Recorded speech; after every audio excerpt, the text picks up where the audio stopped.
What's poppin' YouTube? Be back with another reaction. You know, we live and direct. So if you still rocking with me, if you still here, make sure you hit that like and subscribe button before we go anywhere. Before I go anywhere, shout out to my new subscriber, Eddie Jones. Welcome to the game, welcome to the family. You feel me? Because right now at this moment, it's looking like it's. Hold on, let me check real quick, make sure my math correct. You feel me? Yeah, man, it's 416 real niggas in this family right now, man. And if you ain't subscribed, you're looking unfamiliar, man. But if this your first time on my channel, make sure you hit that like button, get in that comment section, say what's up, let me know you in the building. And hit that subscribe button, man, if you want to be part of the family, man. Hit that notification bell if you want to be updated on all my new videos when they come out. You know I'm dropping these joints back to back now. Today we're going to be reacting to Pippen versus Jordan, the saddest beef in NBA history. I ain't gonna lie, I don't know. Because I watch a lot of basketball, I naturally just see like a lot of sports news or first take and stuff like that. And one thing I can say is that Scottie Pippen do not fuck with Jordan. I don't really know what the real beef is, but I know Scottie Pippen saw Jordan in the dark alley. Be a scary sight. But yeah, man, we're gonna get into this video. Do you think that Michael Jordan would be as successful without you? No. I'm crying. In 2009, when Michael Jordan entered the Basketball Hall of Fame, the first person he mentioned and thanked was Scottie Pippen. You never just saw me, saw Scottie Pippen. Next year, it was Michael who presented Scottie to the Hall of Fame. When Pippen worked on ESPN and had to do a LeBron versus Jordan comparison, Pippen said this. And there's no game that I would ever play in and pick LeBron James over Michael Jordan. But this Deadass, I remember him saying that too. That's the crazy part. It really just looked like something happened and everything just switched up. Like, of course, we all don't know like what their true feelings was towards each other, but like, you know, and again, I'm not trying to say this is the truth about Scottie Pippen and Jordan, but you know, sometimes people hang around people and they really don't like them, and then the one time something happens, it's kind of like. But I guess we're about to find out that Scottie Pippen got a potentially valid reason to be mad at him. It was in 2018 when Scottie and Michael's relationship seemed like the happiest marriages. While Jordan was known to be a harsh teammate who bullied players and even punched Steve Kerr in the face. He definitely did. We never heard those kinds of stories about. He definitely did hit Steve Kerr with the with the one-hitter quitter. I ain't gonna lie. Scottie. And then came the pandemic, and the sporting world stopped.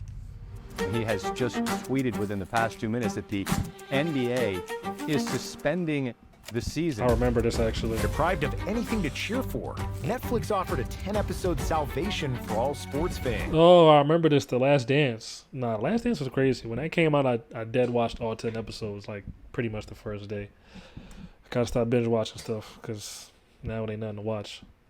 But damn, this was epic. I remember this. Like, it was The Last Dance, a long-awaited documentary about the last season of the Bulls dynasty, with behind-the-scenes footage nobody had ever seen before. When the documentary came out, Jordan that's when getting a fresh Scottie's and baldy. Michael Jordan's relationship started to change. See, The Last Dance wasn't really a basketball documentary. It was more like basketball was just a means to an end, and where historic NBA events were used to tell a preset narrative. And that narrative was to glorify. I'm crying. When is the last time you seen Jordan with an actual haircut that wasn't a baldy?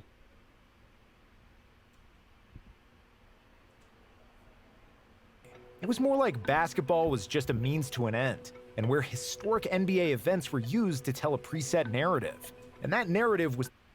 It's crazy too, because like I know a lot of people that like, I don't know how old Jordan was when he actually got his baldy, but like I know a lot of people with bad hairlines that still be holding on. So like, I'm kind of confused. His hairline didn't look that bad. What made him cut it? Like, was it some military? Like, I don't know.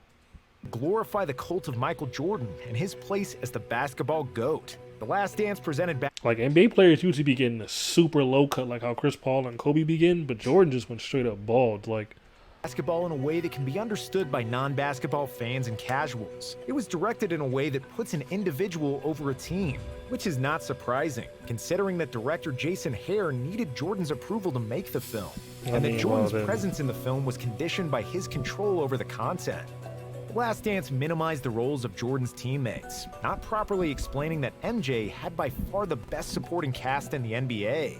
The documentary never mentioned that Steve Kerr was the most accurate three-point shooter of all time, that Horace Grant made 4 all-defensive teams, or that Tony Kukoc was the best European player and the most versatile power forward in the NBA. The doc... Nah, they definitely had a crazy squad. Steve Kerr, Tony Kukoc. Yeah, I remember even watching the Last Dance and seeing the players that got added to their team. It was like, oh, like, this boy was fake defensive player of the year. Like, this boy was fake rebound leader. Like, this guy's on some Luka shit. Like, before Luka even pulled up. Like, you get what I'm saying? Like, so it's like Jordan definitely didn't do it by himself. I mean, if he was the main one in a documentary, it's like, come on, bro. It's like, that's like being in a LeBron movie and being mad that LeBron's the main. Like, bro, Jordan's just the main character of the NBA at that point. So it's kind of like, I mean, and he probably also might be I don't know. He also might be one of the only ones who put up money to make sure this shit moved forward. But also, I don't know that either. I'm just saying. I know a lot of people, like, when stuff like this pops up out of nowhere, a lot of people be like, damn, man, we should get paid off that. And they'd be like, bro, where was you at when this shit was in production? And this shit was costing me millions and millions of dollars. Now when it's coming out, I don't know. Barely mentioned a defensive ace, Ron Harper, and they completely failed to say a single thing about center Luke Longley. Dennis Rodman got a lot of screen time, but much less as the best rebounder in NBA history, and more of a party animal that Jordan needed to dress. Nah, Dennis Rodman used to be bugging. I don't know what was going on. Ew, is that Steve Kerr?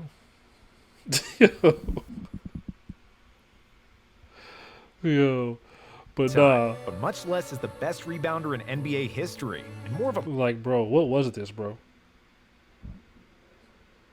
Like, what was going through your mind when you put this on? Like, was it to make a statement? Was there something that, like, I feel like Dennis Rodman was just one of those, like, I don't know, he did stuff like this. I don't want to say to get a reaction out of people, but it's like, what else could you be expecting out of this? Like, because right now you're tweaking, bro. Dennis Rodman, you're bugging. Party animal that Jordan needed to drag by the ears from Carmen Electra's hotel room. Nah, that's but definitely what they said, though. Most heard about the whole thing was Scottie Pippen, and it's not hard to see why. I had a ruptured tendon in my ankle, and I decided to have surgery late because I was like, you know what? I'm not going to my summer up trying to rehab for a season. Scottie Pippen of the Bulls will be out for... So wait, he didn't play because if he did play, there's potential that he was going to get hurt and he would have had to rehab the whole summer instead of rehabbing now. 2 to 3 months. What Scottie was trying to do was trying to force management to change his contract. And Jerry wasn't going to do that. MJ called out Pippen as being selfish for delaying surgery. That season, Jordan was making $33 million, while Scottie was earning just $2.7 million. See, I ain't gonna lie, it's always two sides to every story. Like, Scottie Pippen got his own personal reasons, which he just mentioned, and Jordan made it seem like it was more about money. And it's kind of like, we're not gonna say it's about money, but you making $33 million.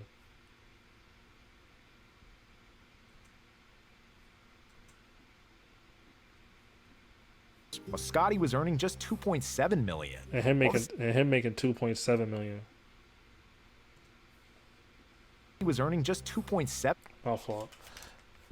And him making $2.7 million is actually kind of crazy. Not to mention Scottie Pippen was the best player in the league at that point. Like, and that'd be the tough thing too. It's like when people know what everybody make, it's almost kind of like, wait a minute, like, you want me to work just as hard as this guy, but like not get paid as much. And I can see when the talent level is different, but like, I don't know. I feel like if you subtract Scottie Pippen, you can make the argument that they probably wouldn't win those championships. So it's like, that's like paying LeBron $30 million and paying Anthony Davis $2 million, or vice versa, whatever the case may be. It'd be like, what? Like, million. While the second episode of the documentary did center around Scottie and his unbelievably hard road to the NBA, in the end, the focus of the narrative quickly returned to MJ. And despite being so Jordan-centric, The Last Dance was a successful project because it achieved 3 goals. It managed to entertain and occupy the sports world in the biggest absence of sports since the 1860s. It served as a nostalgia for the people who lived through the Bulls dynasty, and it revitalized the interest in Jordan among the younger generations. If we look at the doc as an entertaining story for the masses, The Last Dance absolutely killed and knocked it out of the park. But in terms of explaining basketball nuances and strengthening relationships between the Bulls players, knocked it out of the park. No, what's the reasoning behind Scottie Pippen throwing his chair, though? Somebody in the comment section, let me know why he did that. Because they be pulling up some crazy clips on the internet. The internet is a crazy place. Definitely undefeated every time, though. Basketball nuances and strengthening relationships between the Bulls players. The Last Dance backfired completely. In May 2020, after the last episode aired, Jordan sent a rare text to Scottie Pippen. "What's up, dude? I'm getting a word that you're upset with me. I'd love to talk about it if you have time." Pippen did call him back and explained his displeasure with how the rest of the Bulls were portrayed. When asked about it, Scottie backtracked a little bit. "This documentary has not changed our relationship. We will be friends forever." Of course you're going to say that to the media. You don't want everybody in your business. But, I mean, that's what he said then. Now he don't care. He's like, man, Jordan ain't on shit. That nigga was corny. 1v1, I would have went 10-0 against that nigga Jordan. Micheal, I wasn't too pleased with The Last Dance. He accepted it. He said, "Hey, you're right. That was pretty much it." I'm crying. But it wasn't it. And this comment aged badly really quick. That's a Jordan-ass response. I ain't going to lie to you. I'm like, all right, whatever. Like, I'm sorry you feel that way. I understand where you're coming from. Definitely don't care, though. I definitely had to secure the bag. I know that made him 10 times more mad. In 2021, Pippen started to unravel his feelings about Jordan, issuing a series of comments during the promotion of his autobiography titled Unguarded. Scottie told a story about how Jordan used to cheat him out of $100 during each Bulls game by bribing the staff to tell him who was going to win Jumbotron races. No, I'm crying. During a GQ interview, Pip accused Jordan of being selfish for leaving the Bulls to pursue a baseball career. What did you think when he said he was going to go play baseball? Yeah, it was a big decision, but it was a selfish decision, but it was kind of who Micheal Jordan was. Implying that I mean, how's that selfish? Like, I don't know if y'all know, but he kind of did that because his pops always wanted him to play baseball. It's like,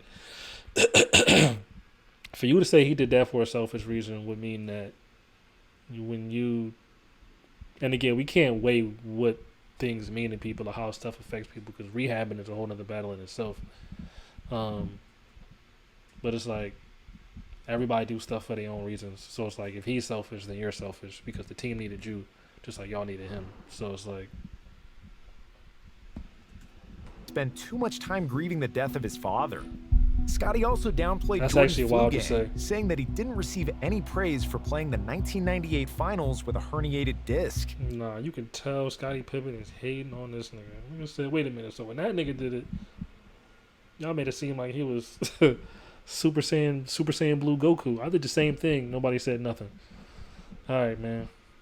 I see what it is. I ain't gonna lie, man. This is like, it's like a main character, side character, like syndrome.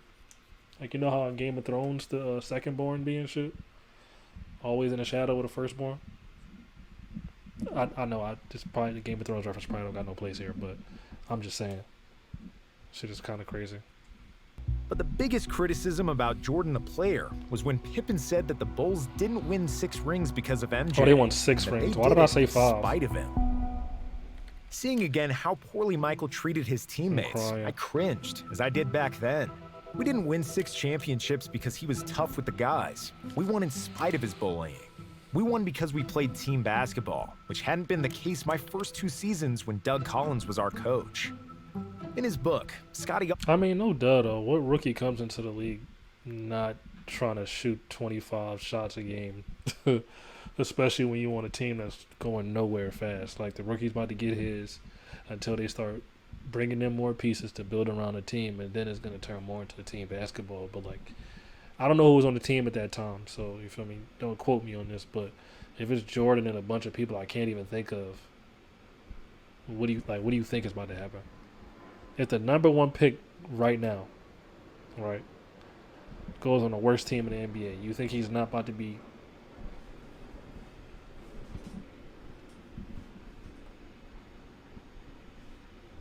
Come on, man. He's not passing it. also changed his perspective on the LeBron versus Jordan debate. I may go as far as to say Mike ruined basketball. In the 80s on the playgrounds, you'd have everyone moving the ball around, passing to help the team. That stopped in the 90s. Kids wanted to be like Mike. And Mike didn't want to pass, didn't want to rebound, or defend the best player.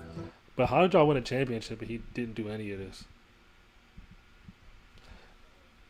Because that's like he only cared about scoring. I mean, not to say Michael Jordan didn't average like a billion points a game, but I'm pretty sure y'all wouldn't have won many championships without him doing that. He wanted everything done for him. That's why I always believed LeBron James was the greatest player this game has ever seen. He does everything and embodies what the game is truly about. The rest of the book was even more critical about Jordan and The Last Dance, saying that every episode was the same. Michael on pedestal, his teammates secondary, referred to as his supporting cast. Side note though, Jordan averaged like 6 rebounds like for his career. So if not rebounding equals like Dennis Rodman numbers, then I don't know. Michael could shoot 6 for 24 from the field, commit 5 turnovers, and he was still, in the minds of the adoring press and public, the errorless Jordan. Scottie was also pissed that Jordan received... Yeah, because he was the main character. Like, what do you not... Like, this is just kind of almost... It got to be a fairness in a certain kind of way, because we're not about to say we don't get where, Scottie Pippen coming from, but I don't know. Once you start analyzing every single aspect, it just kind of comes off as, like, jealousy a little bit. $1 million for his involvement in the documentary, while he and the rest of the Bulls got nothing. It wasn't done there. He also unloaded on Phil Jackson during an interview with Dan Patrick. I don't know why you thought Jordan was about to give you $1. That, Scottie. I'm just going by what you said. You said you need to read between the fine lines. It was a racial move to give Tony Kukoc a rod. So, I mean, if you knew that Scottie Pippen had been with the Bulls from 87, wouldn't you give Scottie Pippen one opportunity to get a last-second shot without Michael Jordan? But have you talked to Phil about this? Because by saying a racial move, then you're calling Phil a racist. I don't got a problem with that. That's kind of wild. And ain't it crazy the shit that people be mad over? Because I know it's a lot of people. I don't know if everybody else from the Bulls kind of feels this way about Jordan too, but it's like somebody ever tell you a problem or tell you what they mad at and they bring something up and they be like, bro, what? Like, are you serious? We won the game. Like, we not. You talking about what does that have to do with anything, bro? If you would have took the last shot and missed it, what you would have said then? Come on. Scottie took shots at Charles Barkley, calling him not dedicated enough to win a title, and Isaiah Thomas, whom he called a dirty player. However, while we do agree that The Last Dance was overly centered on Jordan, and that there is a lot of truth in Isaiah Thomas don't fuck with the Bulls at all. We can't escape the feeling that Scottie overreacted. In the doc, MJ still said there is no Jordan without Pippen. The Last Dance covered how underpaid Pippen was, and his success as the leader of the Bulls without Jordan. Phil Jackson called Scottie the second best player in the league, and the doc mentioned Pippen guarding Magic in the '91 finals instead of Jordan, a key moment that turned the series around. So for Scottie to be going on this kind of media rampage, it just feels like a bit too much. We understand that it's hard to be the Robin to Jordan's Batman and live constantly in his shadow, and then relive that all over again in the documentary. But after the dust settled and all the insults had landed, it sounds like Pippen was just trying to say outlandish quotes to sell more copies of his book. And throughout all of Pippen's bad-mouthing, Jordan never said another word publicly. There was no statement, trash-talking, or even acknowledging that Pippen suddenly... Why you gotta speak publicly? That nigga won in a couple other ways, man. He's sleeping well right now. Turned into his... Knowing what he knows. Come on, man. I'm about to find out soon. Biggest hater. It was only a sign that all the bridges were burned and that their relationship was broken beyond repair. To add insult to injury, in 2022, MJ's son Marcus Jordan started dating Scottie's ex-wife, Larsa Pippen, which certainly... Oh my gosh. Like I said, this is why he really mad. didn't feel good for her ex-husband. Wherever Scottie looked, Jordan was sticking it. Nah, this is actually kind of wild. I ain't gonna lie to you. Nah, I know Jordan told him, yeah, man, go ahead, man. Run down. That nigga Pippen, man. You don't like me anyway. I don't like him, man. Go ahead, do what you got to do, man. Matter of fact, Bring it to Thanksgiving. Yo, that has to be so weird. Like, imagine how many Christmases she probably seen him grow up, and that shit is kind of wild. Hey, man, I'd be mad too because I know he probably feel like Jordan is behind this, especially the way he's been talking. To a Pippen, and it seems like his anger towards MJ will not stop anytime soon. Damn. Think they ever gonna be cool again? I mean, I don't know. They pretty old, and they kind of started getting their aggression out as they got older. Maybe in 10 more years or something like that, when they get bored of even doing any of this, they'll be cool again. But yeah, man, I don't know if there's no turning back after your best friend's son run down on your chick. Oh well. Anyway, man, hit that like button, hit that subscribe button if you're still here, man. Get in that comment section. Let me know what y'all thought of this reaction. And, you know, we signing off for this one. I know you probably feel like I haven't done the intro in a little bit. But if I feel like the video don't really need no context, I'm just going to try to get right into the reaction. But, yeah, I'll do intros if I feel like people might not know what this is. But what I really want on this channel is for people that like anime and other things to be able to check out stuff like this, and people that's only here for the sports or the you know, the other reactions that I do, to check out some anime stuff. Yeah, we out.